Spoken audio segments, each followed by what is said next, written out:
الحمد لله رب العالمين، والصلاة والسلام على أشرف الأنبياء والمرسلين. أما بعد، فأعوذ بالله من الشيطان الرجيم. بسم الله الرحمن الرحيم. يا أيها الذين آمنوا أنفقوا مما رزقناكم من قبل أن يأتي يوم لا بيع فيه ولا خلة ولا شفاعة والكافرون هم الظالمون. صدق الله العظيم وصدقه النبي الكريم. إنه جواد ملك بر رؤوف رحيم.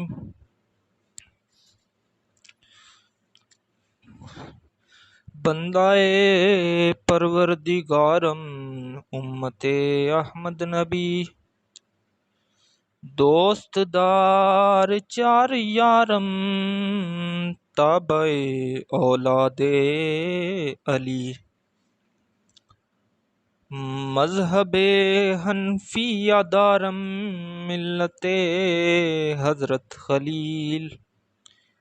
خاک پائے غوث اعظم زیر سایہ ہر ولی. محترم سامعین، اللہ پاک کی حمد و ثنا اور حضور جانے جانا صلی اللہ علیہ وآلہ وسلم کی بارگاہ اقدس میں درود پاک کا نذرانہ پیش کرنے کے بعد، جو آیت کریمہ قرآن پاک کی میں نے تلاوت کرنے کا شرف حاصل کیا ہے، یہ سورہ بقرہ کی آیت مبارکہ ہے، جس میں اللہ پاک نے ایمان والوں کو مخاطب کیا ہے اور انہیں اپنی راہ میں مال خرچ کرنے کا حکم دیا ہے اور آخرت کی یاد دلائی ہے، اور اس کے بعد مزید اللہ پاک نے تمام وہ صورتیں بیان کی کہ اللہ کی راہ میں کس کس طرح کا خرچ کرنا ہے، کس کس طرح کا مال خرچ کرنا ہے اور کس نیت سے خرچ کرنا ہے، اور خرچ کرنے کے بعد کیا کرنا ہے۔ پہلے تو جو آیت کریمہ میں نے تلاوت کرنے کا شرف حاصل کیا ہے، اس کا ترجمہ سنتے ہیں۔ ترجمہ کنز الایمان: اے ایمان والو، یا ایھا الذین آمنو، اے ایمان والو، انفقو مما رزقناکم من قبل ان یأتی یوم لا بیع فیہ، اللہ کی راہ میں ہمارے دیے ہوئے میں سے خرچ کرو، مما رزقناکم، ہمارے دیے ہوئے میں سے خرچ کرو، من قبلی، اس سے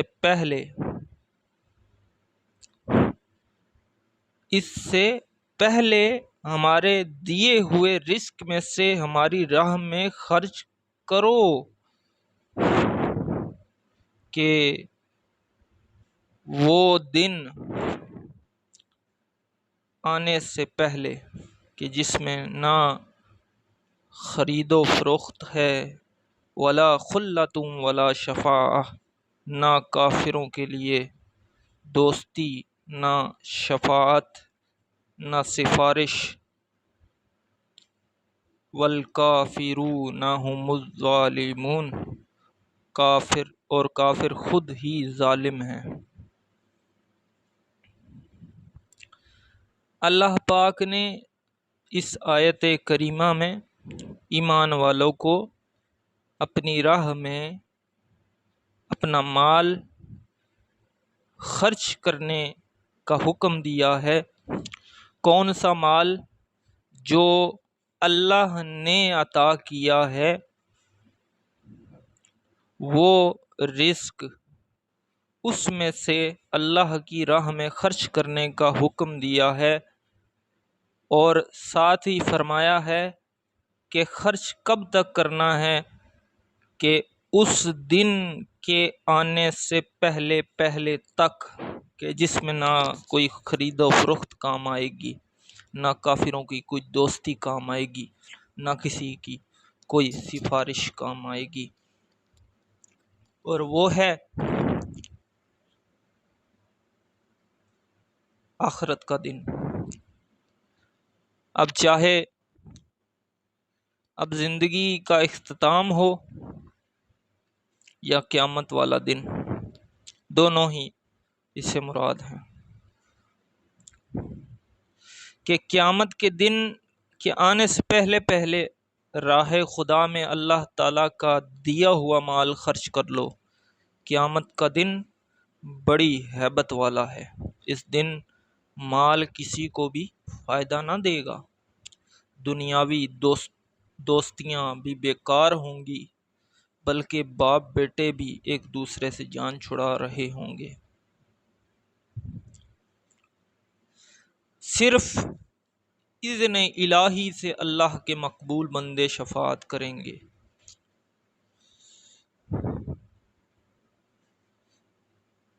اور وہ کیسے؟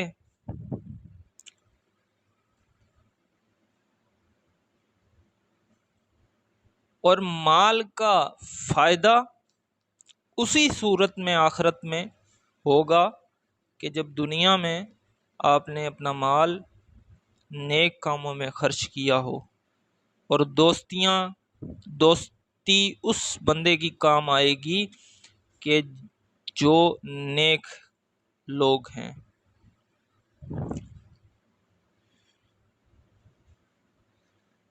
کیونکہ سورہ زخرف میں اللہ نے خود فرما دیا ہے کہ اس دن کس کی دوستی کام آئے گی۔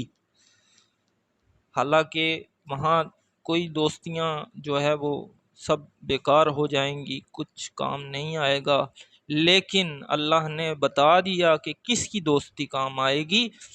فرمایا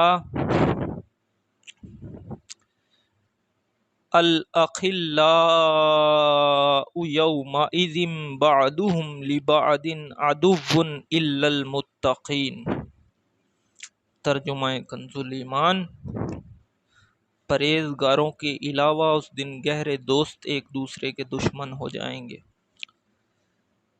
فرما دیا کہ اس دن اگر کسی کی دوستی کام آئے گی تو وہ خوف خدا والے لوگ اور اللہ سے ڈرنے والے لوگ، اللہ کا خوف رکھنے والے لوگ، جو اللہ کے فرامین کو بجا لاتے اور اللہ کی منع کردہ چیزوں سے باز رہتے۔ دنیا میں جنہوں نے اپنے آپ کو اللہ کے لیے وقف کر دیا، نیک کاموں میں لگ گئے، وہ لوگ کام آئیں گے۔ تو دوستیاں ایسے لوگوں سے ہونی چاہیے جو خالصتاً اللہ رب العزت کی رضا کے لیے کام کرتے ہیں۔ اب یہ تو تھا اللہ کی راہ میں خرچ کرنا، اب اللہ کی راہ میں خرچ کرنا ہے، وہ کون سا مال ہے جو اللہ کی راہ میں آپ نے خرچ کرنا ہے، کیسا مال ہونا چاہیے، اس کے بارے میں اللہ پاک نے اگلی آیات میں ارشاد فرمایا ہے۔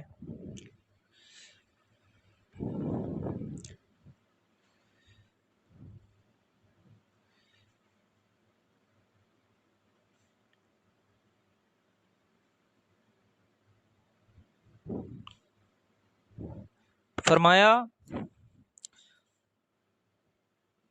سورہ بقرہ کی آیت نمبر 267 میں ارشاد فرمایا، یا ایھا الذین آمنوا انفقوا من طیبات ما کسبتم ومما اخرجنا لکم من الارض ولا تیمموا الخبیث منہ تنفقون ولستم بآخذیہ الا ان تغمدوا فیہ واعلموا ان اللہ غنی حمید۔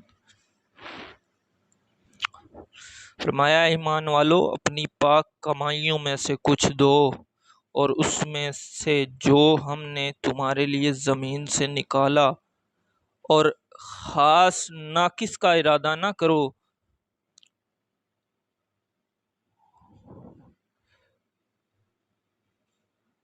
کہ دو تو اس میں سے اور تمہیں ملے تو نہ لوگے جب تک اس میں چشم پوشی نہ کرو، اور جان رکھو کہ اللہ بے پرواہ سراہا گیا ہے۔ بعض لوگ صدقات میں خراب مال دیا کرتے ہیں، ان کے بارے میں یہ آیت کریمہ نازل ہوئی ہے۔ فرمایا گیا کہ اللہ کی راہ میں اپنا کمایا ہوا پاکیزہ اور صاف ستھرا رزق حلال جو ہے وہ مال دیا کرو، زمین کی پیداوار سے بھی راہ خدا میں خرچ کرو، اللہ کی راہ میں ناقص گھٹیا ردی والا مال نہ دیا کرو۔ جب تم اللہ تعالیٰ سے اچھی جزا چاہتے ہو تو اس کی راہ میں مال بھی اعلیٰ درجے کا دیا کرو۔ غور کرو کہ جس طرح کا گھٹیا مال تم راہ خدا میں دیتے ہو، اگر وہی مال تمہیں دیا جائے تو کیا تم قبول کرو گے؟ تو پہلے تو قبول ہی نہ کرو گے، اگر قبول کر بھی لو تو کبھی خوش دلی سے نہ لوگے، بلکہ دل میں برا مناتے ہوئے لوگے۔ اس لیے ایسی چیز اللہ کی راہ میں نہ دیں جو ناقابل استعمال اور گھٹیا ہو۔ ایسے لوگوں کے لیے اس آیت کریمہ میں عبرت ہے۔ اگر کوئی چیز فی نفسی ہی تو اچھی ہے لیکن آدمی کو خود پسند نہیں تو اس کے دیے میں کوئی حرج نہیں، لیکن پھر بھی یہ کوشش کرنی چاہیے کہ بندہ وہی اپنی پسندیدہ چیز اللہ کی راہ میں خرچ کرے۔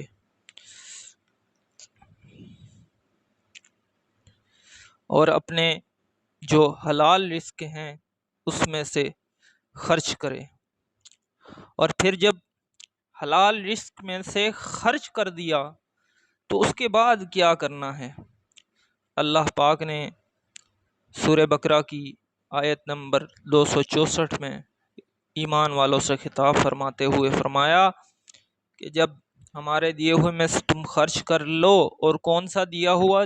پاکیزہ مال، پاکیزہ رزق حلال، اپنی کمائی کا، جب یہ خرچ کر لو تو اس کے بعد کیا کرنا ہے؟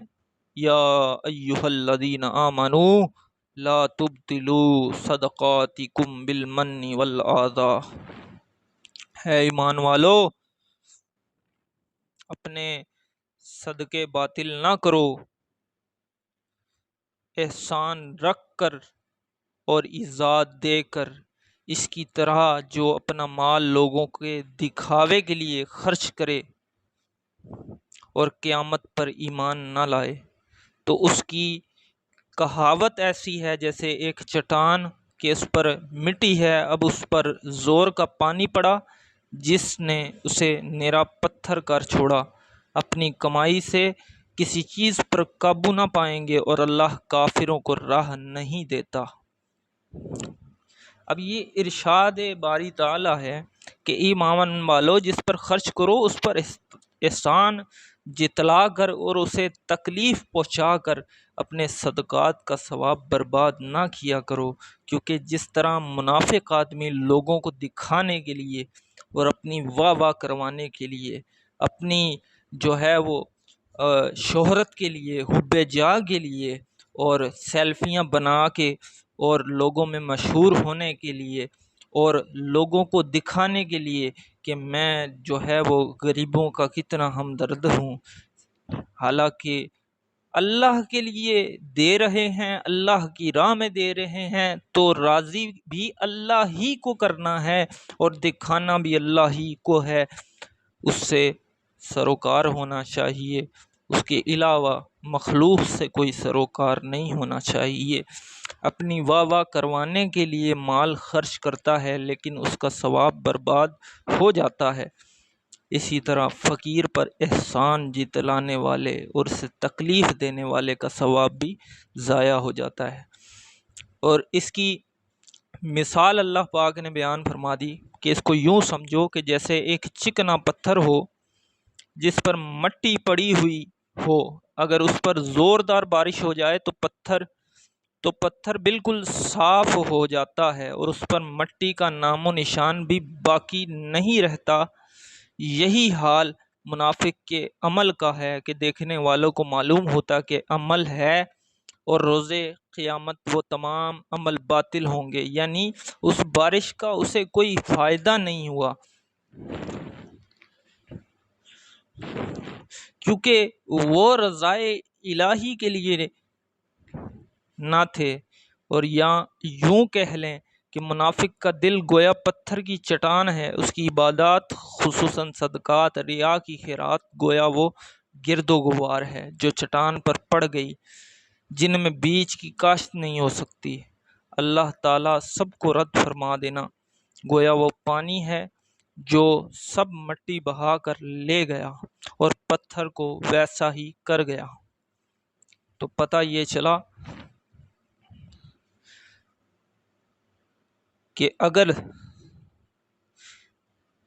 صدقہ ظاہر کرنے سے فقیر کی بدنامی ہوتی ہو تو صدقہ چھپا کر دینا چاہیے اور کسی کو خبر نہ ہو۔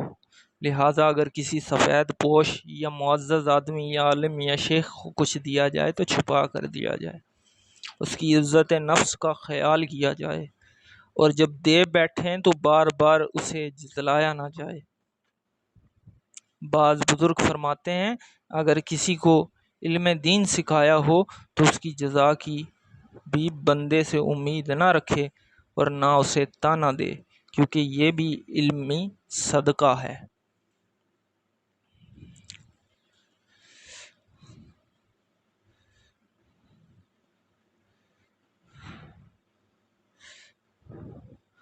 اللہ پاک ہمیں اللہ کی راہ میں بہترین مال خرچ کرنے کی توفیق عطا فرمائے، اور ہم جو خرچ کرتے ہیں اللہ پاک ہمیں خالص اس میں اپنی رضا اخلاص عطا فرمائے۔